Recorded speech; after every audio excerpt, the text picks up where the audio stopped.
You are most welcome to AKC maths class. तो आज हम क्लास 10 के बच्चा के लिए रियल नंबर चैप्टर में कुछ बताना चाहते हैं। देखिए, रियल नंबर चैप्टर में अभी तक 4 क्लास हो गया, जिसमें हम कोशिश किए इतना चीज़ आपको बता दें जिससे कि आपको एक्सरसाइज में कोई प्रॉब्लम नहीं रहे। मात्र एक टॉपिक बाकी है, इरेशनल नंबर प्रूफ करने वाला एक्सरसाइज जो है ये बाकी है, जो नहीं बताए हैं बताएंगे बाद में। और NCERT का एक्सरसाइज भी आपको करवा चुके हैं। अब हम ये सोचते हैं जो बच्चा RS अग्रवाल का बुक पढ़ता होगा उसको हो सकता है कोई एक्सरसाइज में प्रॉब्लम हुआ हो, नहीं बना हो, कोई क्वेश्चन ऐसा होता है। तो हम लोग एक्सरसाइज वाइज देखते हैं। तो आज first exercise real number chapter का जो फर्स्ट एक्सरसाइज है 1A, उसमें यदि आपको कोई क्वेश्चन नहीं बना हो तो उसको हम लोग अभी देखेंगे। कौन क्वेश्चन बनने वाला नहीं है बच्चा से, उसको डिस्कशन करेंगे अभी हम। तो हम आशा करते हैं आपके नज़दीक में ज़रूर बुक होगा RS अग्रवाल का, और जब वीडियो देखिएगा तो बुक उल्टा के रखिएगा सामने में, और कॉपी कलम तो रहना ही चाहिए।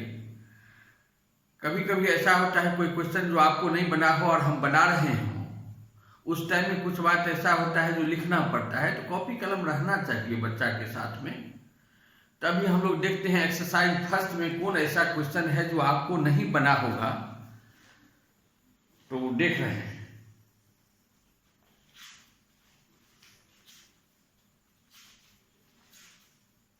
एक्सरसाइज 1A में हम देख रहे हैं क्वेश्चन नंबर 1 है, what do you mean by Euclid's division lemma.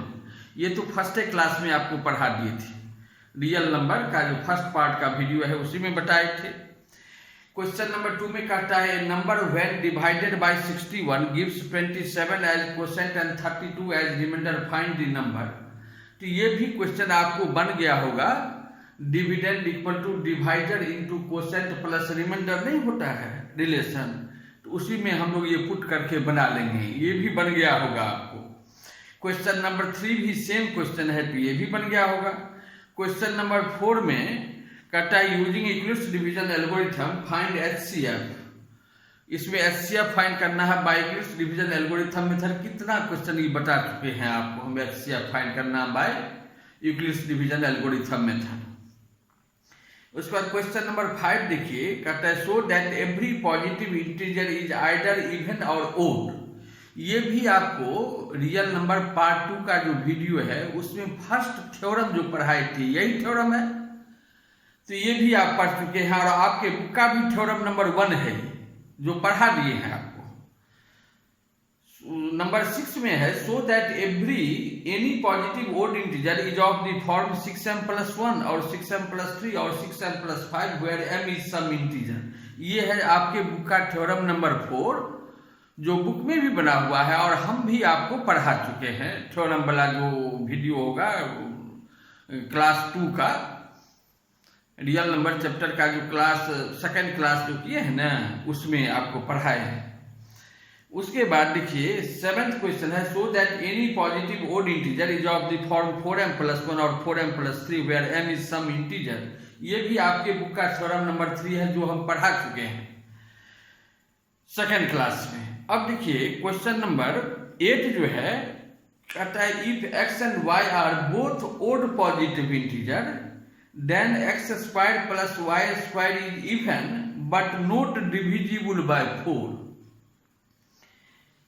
तो ये आपको बना होगा या नहीं भी बना होगा, तो इसको हम अभी बता रहे हैं, उसको देखिए थोड़ा। कहता है क्या, यदि x और y क्या हो, दोनों ओड पॉजिटिव इंटीजर हो, तब x² प्लस y² इवन होगा बट नॉट डिविजिबल बाय 4 होगा। थोड़ा समझने का कोशिश कीजिए, बहुत इजी है। हमको क्वेश्चन में क्या दिया हुआ है, x और y दोनों क्या है, ओड पॉजिटिव इंटीजर। तो देखिए हमको दिया हुआ है x और y दोनों क्या है, ओड पॉजिटिव इंटीजर। तब हमको प्रूफ क्या करना है, x² प्लस y² जो है वो इवन होगा बट नॉट डिविजिबल बाय 4, यही प्रूफ करना है। अब देखिए हम लोग जानते हैं ओड पॉजिटिव इंटीजर का फॉर्म होता है 2m + 1, ये पढ़े हैं हम लोग, फर्स्ट थ्योरम में पढ़े हैं। ओड का फॉर्म क्या होता है 2m + 1। तो हम सपोज कर सकते हैं भाई, जब x और y ओड पॉजिटिव इंटीजर है, x = 2m + 1 और y = 2n + 1, सपोज कर लेते हैं। लिखेंगे लेट, या पहले लिख लेंगे we know that odd positive integer is of the form 2m + 1। We know that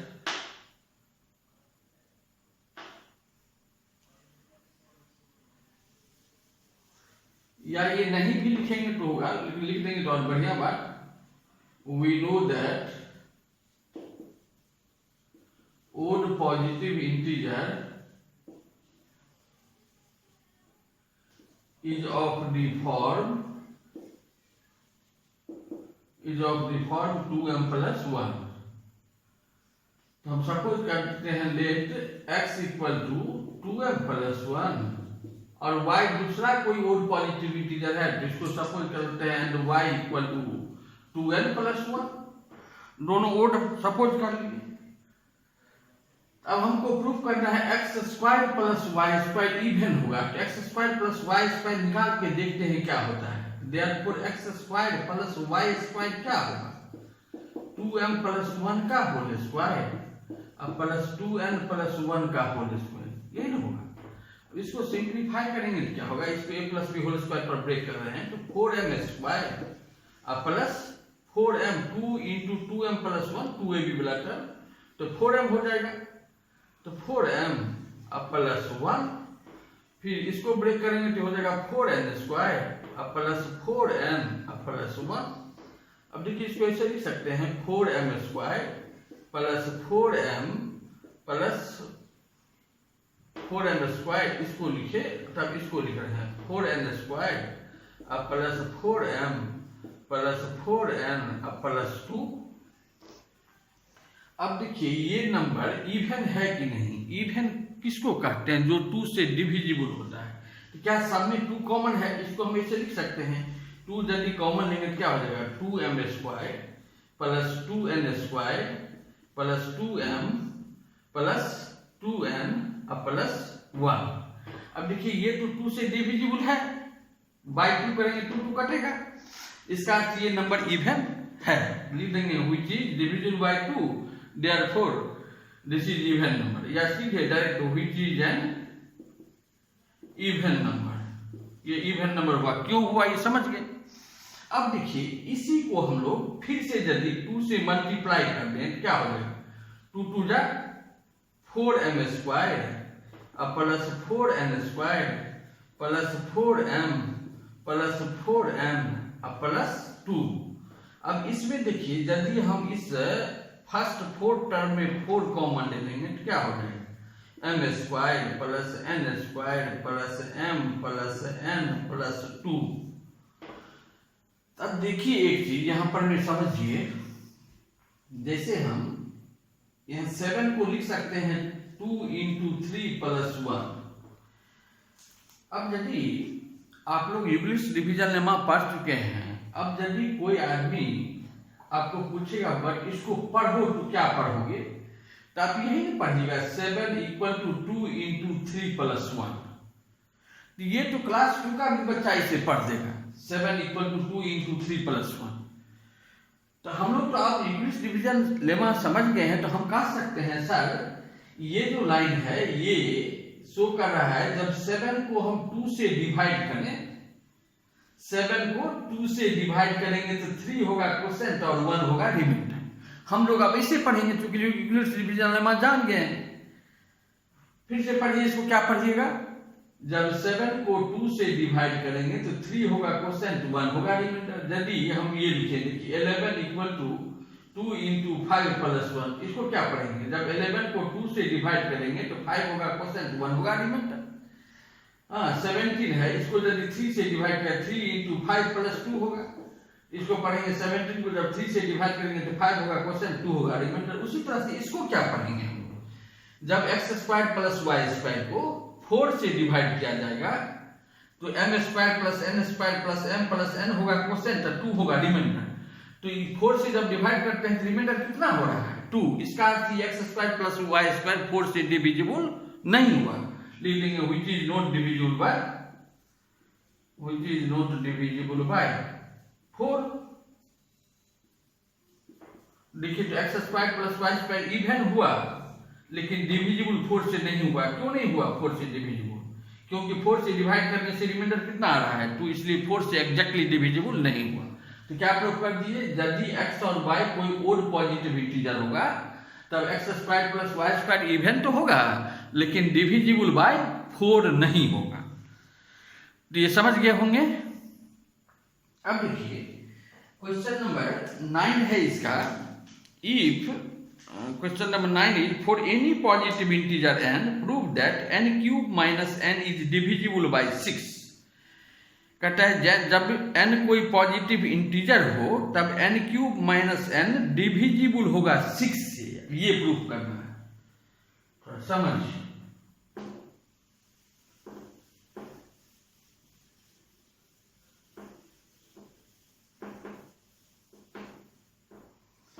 यहां हमको दिया हुआ है n क्या है, कोई, आप अपने बुक में क्वेश्चन देखिएगा, for any positive integer n, ये कोई पॉजिटिव इंटीजर है। जब n कोई पॉजिटिव इंटीजर हो तब कहता है n cube minus n divisible होगा 6 से। तो देखिए तो n cube minus n divisible होगा 6 से, ये प्रूफ करना है।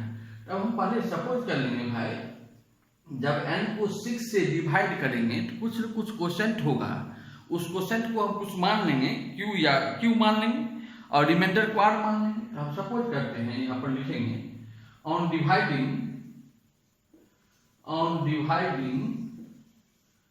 n by 6 let q be the quotient and r be the remainder। Therefore, by Euclid's division lemma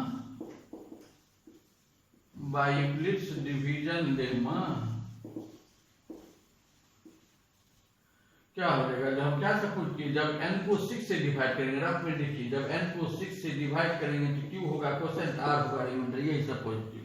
तो हो जाएगा n equal to 6q plus r, therefore n equal to 6q plus r, where r का value क्या होगा, r is greater than equal to 0 but less than 6। इसका अर्थ n equal to होगा 6q plus r, where r का value क्या सब होगा 0 1 2 3 4 5। तब r का वैल्यू 0 भी हो सकता है, 1 भी 2 भी 3 भी 4 भी 5। यहाँ पर भी कितना केस, 6 केस हो गया। अब केस फर्स्ट देखिए, केस फर्स्ट में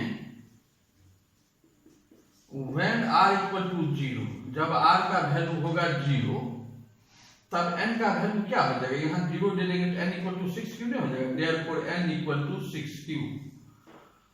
therefore n cube minus n कितना हो जाएगा, हमको प्रूफ करना है n क्यूब माइनस n का n जो होगा डिविजिबल होगा by 6। n cube minus n ना, हाँ n क्यूब माइनस n हमको प्रूफ करना है, ये n cube minus n divisible होगा 6 से। अब देखिए n क्यूब माइनस n को हम ऐसे लिख सकते हैं, डायरेक्ट यदि 6q पुट करेंगे तो दिक्कत होगा आपको, हम लोग ऐसे कर सकते हैं। n क्यूब माइनस n में n कॉमन ले लेंगे तो क्या हो जाएगा, n कॉमन ले लेंगे तो n स्क्वायर माइनस 1। अब इसको ऐसे लिख सकते हैं, देखिए n into n plus 1 into n minus 1। जानते होंगे स्क्वायर माइनस बी स्क्वायर को ब्रेक कर दिए। अब देखिए n का वैल्यू क्या है 6q, यहाँ क्या हो जाएगा 6q इंटू यहाँ क्या हो जाएगा 6q प्लस 1, 6q प्लस 1 नहीं, 6q प्लस 1, यहाँ क्या हो जाएगा 6q माइनस 1। तब देखिए तो n क्यूब माइनस n का ये वैल्यू आया, क्या ये डिविजिबल बाय 6 नहीं है, बाय 6 करेंगे 6 कट जाएगा, तो लिख देंगे व्हिच इज डिविजिबल बाय 6। अब केस सेकंड देखिए, केस सेकंड जब r का वैल्यू होगा when r इक्वल टू 1, तब n का वैल्यू क्या हो जाएगा, therefore n equal to 6, n equal to 6 cube plus 1 हो जाएगा, 6 cube plus 1, therefore n cube minus n, जिसको हम क्या लिखे हैं n क्यूब माइनस n को n into n plus 1 into n minus 1, simplify किए तो n into n plus 1 into n minus 1। अब n का वैल्यू यदि ये पुट करेंगे तो क्या हो जाएगा, 6 क्यूब प्लस 1 इंटू यहाँ 6 क्यूब प्लस 1 देंगे, ये प्लस 1 है तो मिलके 6 क्यूब प्लस 2 हो जाएगा, 6 क्यूब प्लस 2, फिर यहाँ 6 क्यूब प्लस 1 देंगे तो 1 1 कट जाएगा, इंटू 6 क्यूब हो जाएगा। अब देखिए ये भी तो डिविजिबल हो रहा है 6 से, बाई 6 करेंगे, बाई 6 तो ये 6 कटेगा ना, लिख देंगे which is also divisible by 6, which is divisible by 6। इसी तरह से छठों केस में, छठों केस यहाँ होगा 0 1 पर में प्रूफ किए, जब r का वैल्यू 0 होगा तब डिविजिबल होगा 6 से, जब 1 का वैल्यू r का वैल्यू 1 होगा तब भी डिविजिबल होगा 6 से। उसी तरह से जब r का वैल्यू 2 होगा तो case 3 when r equal to 2, therefore n equal to क्या हो जाएगा, 6 cube plus 2, 6 cube plus 2, therefore n cube minus n क्या हो जाएगा, therefore n cube minus n equal to n into n plus 1 into n minus 1।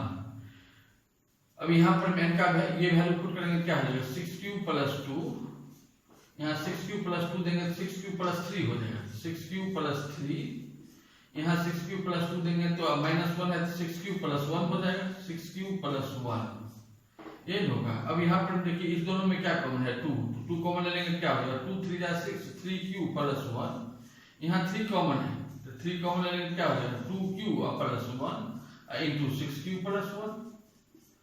तब देखिए 2 और 3 को मल्टीप्लाई करेंगे 6, तो 6 into 3 cube plus 1 into 2 cube plus 1 into 6 cube plus 1, तो ये भी तो डिवीजन हो रहा है 6 से। तो 3 को केस हम लिखा दिए। चौथा केस, जब r का वैल्यू होगा 3 या जब r का वैल्यू होगा 4 और 5, तो ये आप कर सकते हैं। अब इस ढंग से आप पढ़िएगा ना, हो जाएगा प्रूफ आपको। इससे आगे अपने से कोशिश करिएगा, बनेगा। अब देखिए इसके बाद है क्वेश्चन नंबर 10। क्वेश्चन नंबर 10 आपका है use Euclid's division algorithm, use Euclid's algorithm to find HCF of 1190 and 1445. Express the HCF is in the form of 1190m plus 1445m. In question number 10.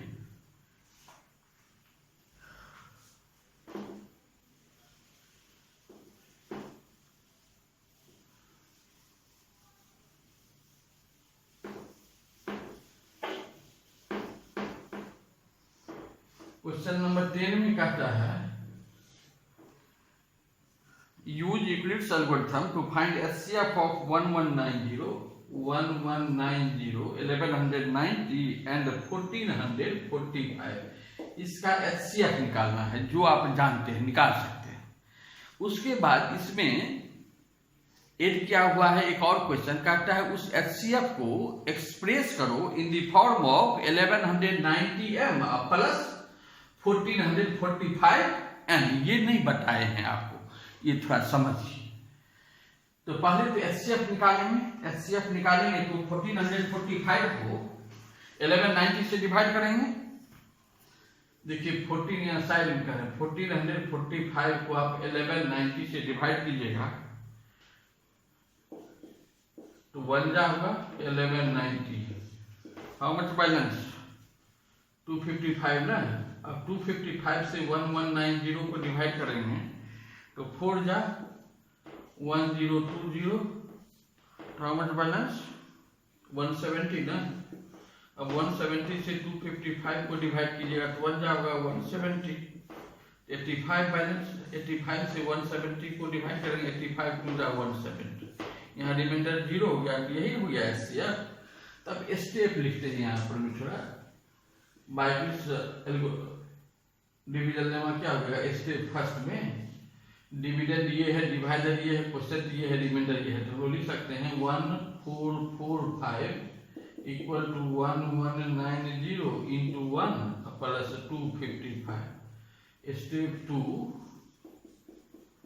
में क्या लिख सकते हैं 1190 equal to 255 into 4 plus 170। Step 3 में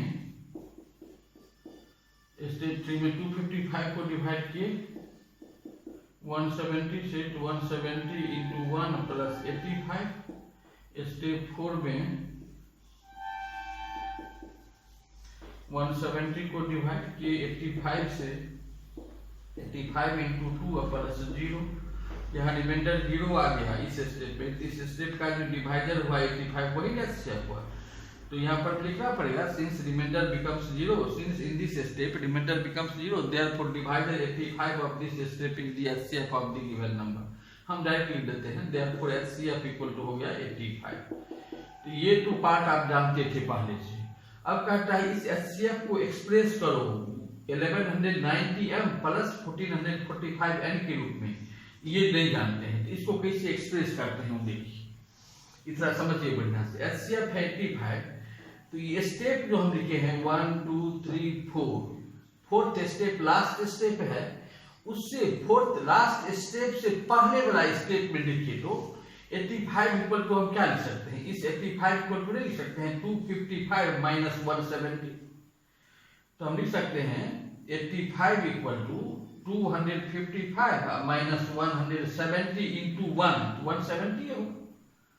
कहां से आया ये, इस थर्ड स्टेप से। देखिए लास्ट से पहले वाला स्टेप, इस टाइप का कोई भी क्वेश्चन होगा इसी ढंग से बनाएंगे। लास्ट स्टेप से पहले वाला स्टेप से हम लोग रिमाइंडर जो ये 85 जो है उसका वैल्यू निकाल लीजिए। 85 का वैल्यू कितना हो जाएगा 255 माइनस 170, समझ गए होंगे। अब देखिए उससे पहले वाला स्टेप में 170 इक्वल टू क्या लिख सकते हैं, ये 170 इक्वल टू इतना माइनस ये, तो वही लिख रहे हैं 255 माइनस 170 का वैल्यू।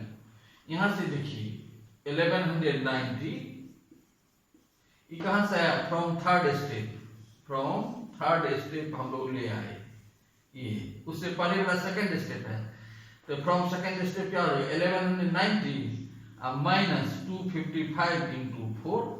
इसको सिंप्लीफाई कर लेते हैं, इसको ऐसे लिख सकते हैं 255 माइनस 1190 अब माइनस माइनस प्लस 255 इंटू 4। अब देखिए 255 और 255 इंटू 4 को ऐड करेंगे तो क्या हो जाएगा 255 into 5।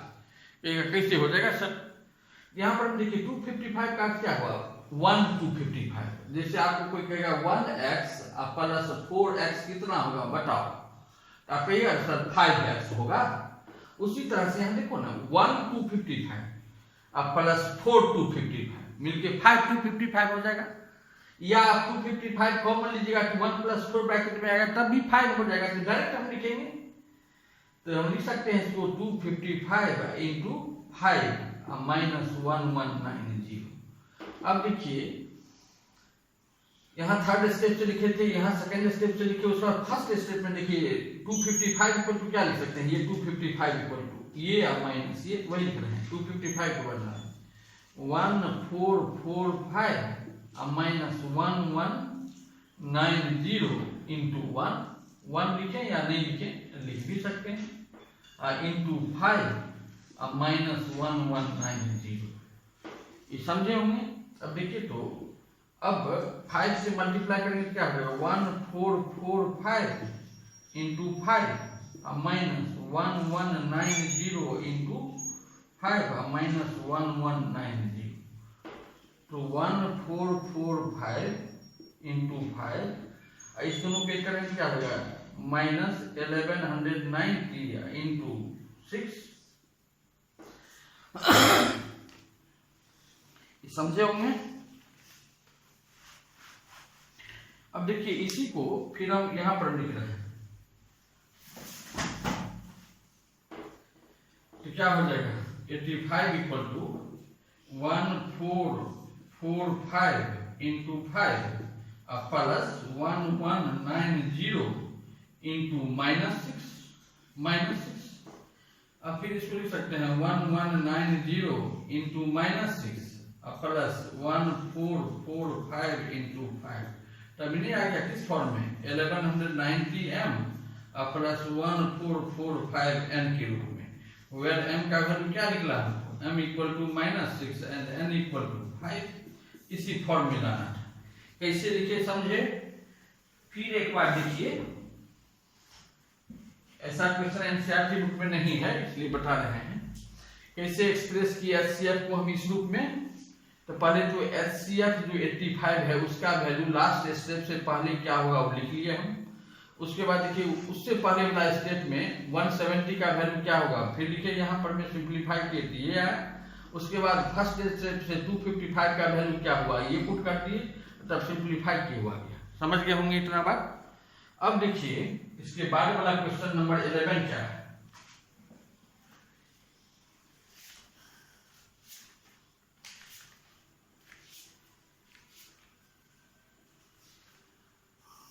Question number 11, question number 10 तक है मात्र इसमें। अब देखिए आपको एक थ्योरम नंबर 9 था जो हमको समझा देते हैं, आप बना लीजिएगा। एग्जाम्पल में है थ्योरम सोल्व, एग्जाम्पल में theorem number 9।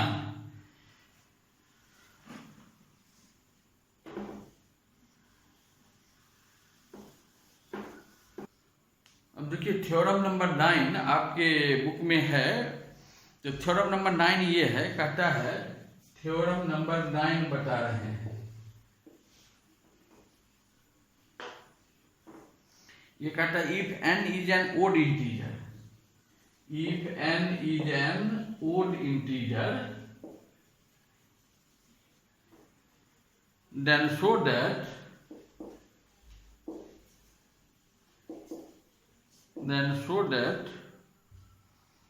n square minus 1 divisible by 8, n square minus 1 is divisible by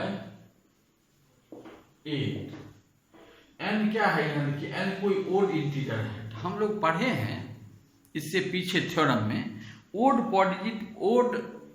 positive integer का फॉर्म तो ये होता है ना 4q + 1 और 4q + 3 ओड का फॉर्म होता है। तो यदि हम सपोज कर लें यहाँ n ओड पॉजिटिव इंटीजर है तो हम लिखेंगे let n equal to 4q plus, या ऐसे लिखिएगा we know that odd positive integer is of the form 4q + 1 और 4q + 3। ये हम लोग पढ़े हैं, हाँ, फॉर सम इंटीजर क्यू, ये तो प्रूफ कर चुके हैं इससे पहले वाला थ्योरम में। ओड पॉजिटिव इंटीजर का फॉर्म होता है 4q + 1 या 4q + 3। तो देयरफॉर n तो ओड इंटीजर है, तब n क्या हो जाएगा, n इक्वल टू 4q + 1 होगा और 4q + 3 होगा। तब यहाँ n का 2 वैल्यू आया ना, 4q + 1 या 4q + 3। जब 4q + 1 होगा, case first when n equal to 4q + 1, तब देखिए n स्क्वायर माइनस 1 क्या हो जाएगा, देयरफॉर n स्क्वायर माइनस 1 हो जाएगा 4q + 1 का होल स्क्वायर और -1, 4q + 1 का होल स्क्वायर क्या हो जाएगा 16q² + 8q + 1 -1 कैंसिल हो गया, तो 16q² + 8q। अब इसमें 8q कॉमन है, 8q क्या हो जाएगा 2q + 1। अब देखिए तो 8 से डिविजिबल है ना, यहाँ लिख देंगे व्हिच इज डिविजिबल बाय 8। उसी तरह से केस सेकंड में n का वैल्यू क्या हो जाएगा, केस सेकंड जब n का वैल्यू होगा when n equal to 4q + 3, हाँ, देन n स्क्वायर माइनस 1 क्या होगा ये निकालिएगा और दिखा दीजिएगा ये भी डिविजिबल होगा 8 से। तो अपने से ट्राई कीजिएगा, बन जाएगा। अब इस एक्सरसाइज में कोई प्रॉब्लम आपको नहीं होना चाहिए। अब इसके बाद जो एक्सरसाइज है वो नेक्स्ट क्लास में बताएंगे। इतना पढ़ाने के बाद भी यदि कोई प्रॉब्लम हो तो आप वीडियो के कमेंट सेक्शन में जाइए और अपना प्रॉब्लम रखिए, वो नेक्स्ट क्लास में आपको हम बता देंगे। तो आप लोग कमेंट करते नहीं हैं तो हम नहीं समझ पाते हैं जो आप पढ़ते हैं या नहीं पढ़ते हैं। जो बच्चा पढ़ेगा उसको कोई प्रॉब्लम होगा तो पूछ सकता है। तो ऐसा होता है, इत रूटीन नहीं बना हुआ है जो कल ये चीज़ पढ़ाएंगे, परसों ये चीज़ पढ़ाएंगे। कभी कब वीडियो आता है, कौन टॉपिक का, ये तो आपको मालूम नहीं रहता है। और यदि आप चैनल को सब्सक्राइब कर लीजिएगा तब आपको पहले मालूम पड़ जाएगा जो कल ये चीज़ आने वाला है, रियल नंबर का ये टॉपिक आने वाला है या ट्रिग्नोमेट्री का ये टॉपिक आने वाला है, तो पहले से कॉन्शियस रहिएगा। इसलिए निश्चित रूप से चैनल को सब्सक्राइब करना नहीं भूलिएगा, सब्सक्राइब कर लीजिएगा। तो ठीक है, तो आज इतना ही रहने देते हैं। Thank you for watching my video.